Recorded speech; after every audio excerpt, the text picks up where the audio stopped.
नमस्कार, daily post Punjab Haryana Himachal देख रहे हैं आप। मैं हूं गौतम ठाकुर और कार्यक्रम हरियाणा पोस्ट में आप सभी का स्वागत है।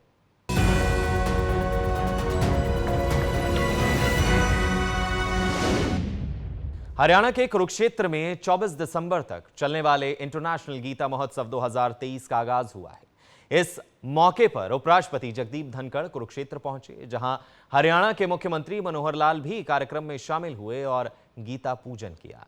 इस दौरान ब्रह्म सरोवर के चारों तरफ गीता के श्लोकाचारण से माहौल जो है वो गीतामय हो गया। कार्यक्रम में संबोधित करते हुए मुख्यमंत्री मनोहर लाल ने ऐलान करते हुए कहा कि कुरुक्षेत्र विश्वविद्यालय में विदेशी भाषाओं का क्षेत्रीय केंद्र बनेगा। और क्या कुछ उन्होंने कहा, आइए जानते हैं। मुख्यमंत्री मनोहर लाल का ऐलान। कुरुक्षेत्र विश्वविद्यालय में बनेगा विदेशी भाषाओं का केंद्र।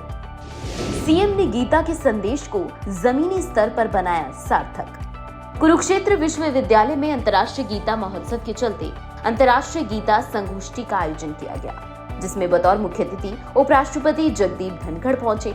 साथ ही हरियाणा के मुख्यमंत्री मनोहर लाल, भाजपा प्रदेश अध्यक्ष नायब सैनी, स्वामी ज्ञानानंद और अन्य अतिथियों ने भी हिस्सा लिया। साथ में मुख्यमंत्री मनोहर लाल ने गीता पूजन भी किया।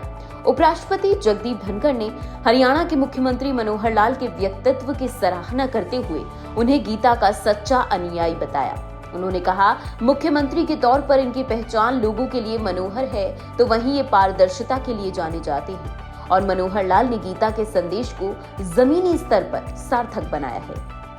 मुझे ये कहने में बिल्कुल संकोच नहीं है कि यदि अगर आज हरियाणा के मुख्यमंत्री की कोई पहचान है, आज यदि अगर मुख्यमंत्री लोगों के लिए मनोहर है, उसका एक कारण है, ये गीता के अनुयायी हैं। पूरे देश में इनका नाम एक बात के लिए जाना जाता है, पारदर्शिता, सुचिता, उत्तरदायित्वता। ये गीता को इन्होंने जमीनी हकीकत बनाया जब गांव के बच्चे को बिना प्रयास के नौकरी का पत्र मिला। यहाँ संबोधित करते हुए हरियाणा के मुख्यमंत्री मनोहर लाल ने कहा, हैदराबाद के एक विश्वविद्यालय ने अंग्रेजी और विदेशी भाषा का क्षेत्रीय केंद्र बनाने की बात कही है, जिसके लिए प्रदेश सरकार की तरफ से कुरुक्षेत्र विश्वविद्यालय का प्रस्ताव दिया गया है। ऐसे में विश्व की भाषाओं का एक केंद्र कुरुक्षेत्र विश्वविद्यालय में खुलेगा और विश्वविद्यालय में गीता का भी केंद्र है, जिसके माध्यम से हम दुनिया के कई देशों को एक प्लेटफॉर्म पर जोड़कर गीता के संदेश को दुनिया में पहुंचा सकते हैं। आज भी इस 5 दिन के 6 दिन के कार्यक्रम में कई देशों के लोग यहाँ आए हैं। जापान के कुछ लोग यहाँ बैठे हैं, इधर बैठे 2-3 लोग दिखे थे यहाँ जापान के। ओहायो गोजाइमास। जापान के साथियों का मेरा थोड़ा प्रेम हो जाता जब मैं मिलता हूं, क्योंकि मैंने इसी यूनिवर्सिटी में, इस विश्वविद्यालय में जापानी कोर्स, हमारे वाइस चांसलर साहब ने एक जापानी कोर्स यहाँ शुरू किया है। और केवल जापानी ही नहीं, बल्कि अभी हैदराबाद से हमको एक ऑफर आई है कि English and foreign languages university है, उन्होंने अपना एक रीजनल सेंटर बनाना है। तो हरियाणा में कहां बनाया जाए, मैंने उनको आज ही निवेदन भेजा है कि कुरुक्षेत्र यूनिवर्सिटी में जितने विदेशों की भाषाएं हैं उनको सिखाने के लिए और एक यहाँ एक केंद्र बनाया जाए। क्योंकि दुनिया भाषाएं अलग अलग होने के नाते भाषा एक ऐसी चीज है जो व्यक्तियों को जोड़ती है और इतनी जबरदस्त उसके अंदर अटैचमेंट हो जाती है कि आप किसी की भाषा बोल दो, सामने वाला समझता कि मेरा अपना आदमी है। मैंने गलती से तमिल का एक कोर्स कर लिया था और तमिलनाडु के जब वो लोग मिलते हैं तो उनसे 2 वाक्य बोलने होते हैं, वेरना शिशो पेरना इरकदा वीडेंगे इरकदा। 3 वाक्य 2 वाक्य बोलो तो समझता कि वाह, मुझे तो कोई तमिलनाडु का व्यक्ति मिल गया। तो भाषा एक बहुत बड़ा सूत्र है व्यक्तियों को जोड़ने के लिए। तो कुरुक्षेत्र यूनिवर्सिटी में ये विश्व की अन्य भाषाओं का एक केंद्र खुलेगा और उसके माध्यम से यहाँ संयोग से गीता का भी केंद्र है। हम इसके माध्यम से दुनिया के बहुत देशों को यहाँ ला करके एक प्लेटफॉर्म पर जोड़कर और गीता का संदेश देश और दुनिया में पहुंचा सके, यही मेरी शुभकामना। आज के इस अवसर पर आपको बहुत बहुत बधाई। साथ ही मुख्यमंत्री ने कहा, धर्म नगरी से की गई पहल के बाद आज कई देशों में अंतर्राष्ट्रीय गीता महोत्सव मनाया जा रहा है। दर्जन भर देश ऐसे हैं जो हमें अपने यहाँ अंतर्राष्ट्रीय गीता महोत्सव का आयोजन करने का निमंत्रण दे रहे हैं। गीता सिर्फ एक पुस्तक या ग्रंथ मात्र नहीं है, बल्कि ये जीवन का सार है। गीता सार्वभौमिक और सर्वकालिक है।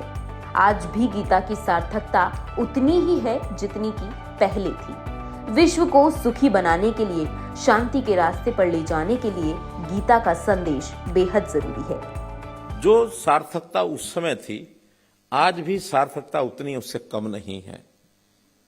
चाहे ये व्यक्ति विशेष के लिए हो, चाहे परिवार के लिए हो, चाहे किसी जिला, प्रदेश और देश के लिए हो, अथवा दुनिया के लोगों के लिए हो, गीता का महत्व हर किसी के लिए उतना बराबर बना हुआ है।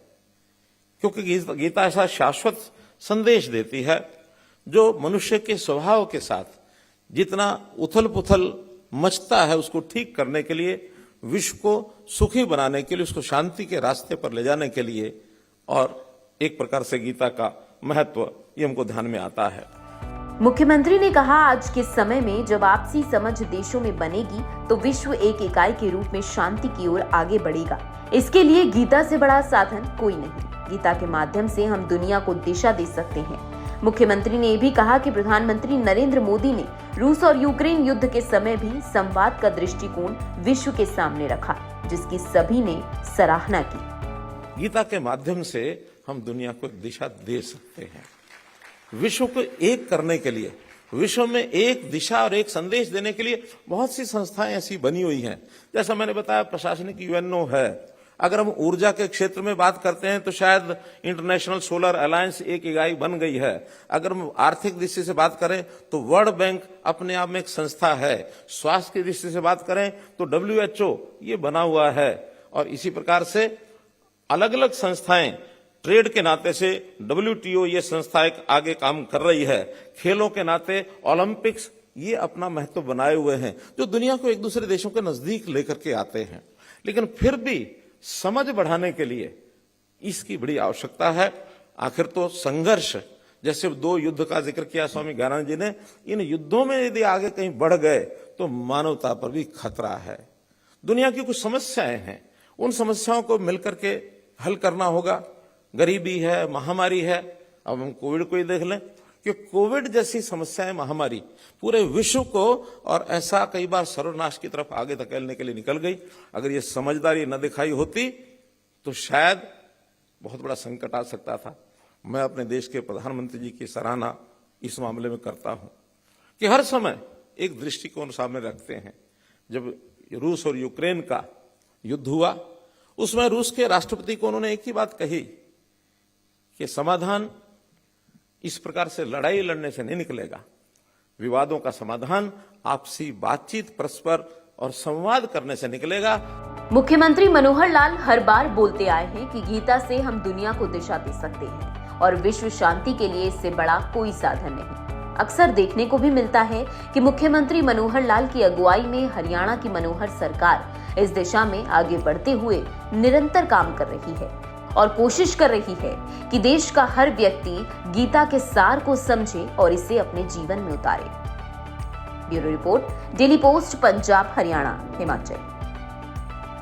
हरियाणा के कृषि प्रधान प्रदेश होने के चलते यहां पर किसान पारंपरिक खेती को ज्यादा तवज्जो देते हुए धान की खेती करते हैं, जिसमें पानी की लागत बेहद ज्यादा होती है। और इसी का कारण आज प्रदेश के कई इलाके डार्क जोन घोषित किए गए हैं। और इस स्थिति को सुधारने के लिए जो है वो मुख्यमंत्री मनोहर लाल की अगुवाई में चल रही हरियाणा सरकार की ओर से मेरा पानी मेरी विरासत योजना की शुरुआत की गई। और इस योजना के तहत कैसे पानी को बचाने का मिशन धरातल पर उतारा गया, देखिए इस रिपोर्ट में।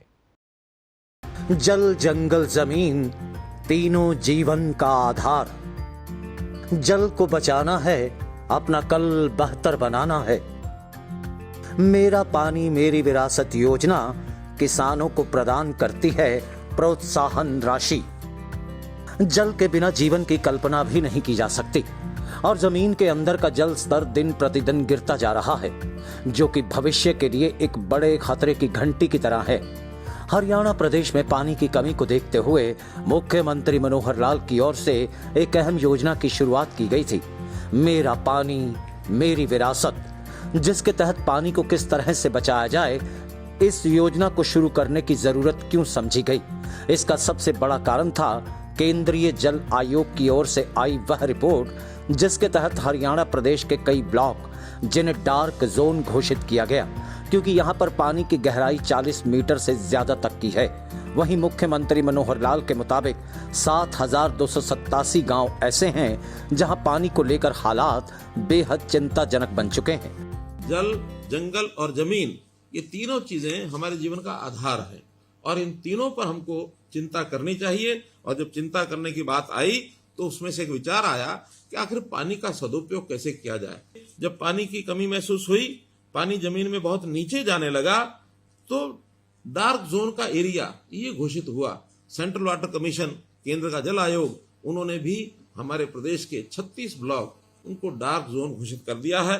एक रिपोर्ट के अनुसार हमारे 7,287 गांव, जिसमें 3,041 के अंदर पानी की कमी महसूस की गई है और 1948 तो ऐसे हैं जो गंभीर संकट में आ गए हैं। मुख्यमंत्री मनोहर लाल ने अपनी दूरदर्शिता और पानी को बचाने की योजना का खाका उकेरते हुए हरियाणा जल संसाधन प्राधिकरण की स्थापना की, जिसका लक्ष्य है पानी के सदुपयोग और साथ ही साथ उसे बचाने के लिए हर तरह की प्लानिंग करना और उसे धरातल पर उतारकर उस पर अमली जामा पहनाना। ऐसा केंद्र में जल आयोग है, ऐसे अपने प्रदेश में भी जल संसाधन प्राधिकरण ये बनाया है और उनको कहा है कि पानी का नियंत्रण ये कैसे किया जाए, पानी का सदुपयोग ये किस प्रकार से हो, और खास करके जिस पानी का हम उपयोग कर लेते हैं और जो पानी खराब हो जाता है, गंदा हो जाता है, और उसका उपयोग दोबारा से रीयूज, उसको कहना है दोबारा उपयोग करने के लिए उसको लेकर आए। आपकी जानकारी के लिए हमने करोड़ों रुपए लगा करके 200 STPs लगाए हैं। हरियाणा प्रदेश एक कृषि प्रधान प्रदेश है और यहाँ पर किसान धान की खेती लगातार करते आ रहे हैं, जो जमीनी सतह के नीचे पानी का स्तर गिरने का सबसे बड़ा कारण है, क्योंकि धान और गन्ने की खेती में सबसे ज्यादा पानी का उपयोग होता है। सबसे ज्यादा पानी धान में और गन्ने में लगता है। 1 किलो चावल उगाने में, उसको पैदा करने में 3,000 लीटर पानी लगता है। क्या हमारा किसान ये अपनी खेती में विविधीकरण करके क्या उसका पानी का बचाव नहीं कर सकता है? निश्चित कर सकता है। जब बातचीत हुई तो हमारे किसानों ने कहा कि हमारी थोड़ी आमदन घटेगी। हमने 7,000 रुपया प्रति एकड़ ये मुआवजा शुरू किया आज से 2 साल पहले। किसान जहां वैकल्पिक खेती का सहारा लेते हुए पानी को बचाने में सहयोग दे रहे हैं, तो वहीं सीधी बिजाई के जरिए भी पानी की बचत जहां की जा सकती है, तो वहीं किस गांव में जमीन के नीचे के पानी का स्तर कितना बड़ा, इसके लिए भी सरकार काम करते हुए मेरा पानी मेरी विरासत योजना के तहत पीजोमीटर गांव में लगवाए जाने के काम को अंजाम देने में जुटी हुई है। डायरेक्ट सीडिंग, सीधी फसल की जो बिजाई है धान की, अगर वो करते हैं उससे भी हमारा पानी बचता है। इसके लिए भी हमने 4,000 रुपये प्रति एकड़ इसका जो अनुदान है ये दिया है। हम माइक्रो इरिगेशन का अगर प्रयोग करते हैं तो सरकार उसके लिए भी 85% ये सब्सिडी देती है। अब तो हम स्वयं हर गांव का ये मूल्यांकन करेंगे कि उस गांव का पानी 1 साल पहले कितना था और अब 1 साल के बाद ऊपर आया तो कितना आया। हर गांव के लिए पीजोमीटर इसकी हमने व्यवस्था की है। लगभग 1500 गांव में ये पीजोमीटर लग चुके हैं। अन्य गांव में भी अगले वर्षों में पीजोमीटर लगाए जाएंगे। इस योजना के तहत वह किसान जो अन्य ब्लॉक से हैं या इस योजना में शामिल ब्लॉक से नहीं, वह भी इस योजना के तहत वैकल्पिक खेती करना चाहते हैं तो इसके लिए आवेदन करते हुए वह भी लाभार्थी बन सकते हैं और प्रति एकड़ के हिसाब से 7,000 रुपए की राशि हासिल कर सकते हैं। और मुख्यमंत्री मनोहर लाल के मुताबिक किसानों के लिए योजनाएं बना उन्हें राहत पहुंचाने का ये सिलसिला रुकने वाला नहीं, थमने वाला नहीं। फिलहाल आज के हरियाणा पोस्ट में इतना ही। मुझे यानी गौतम ठाकुर को दीजिए इजाजत और देखते रहिए डेली पोस्ट पंजाब, हरियाणा, हिमाचल।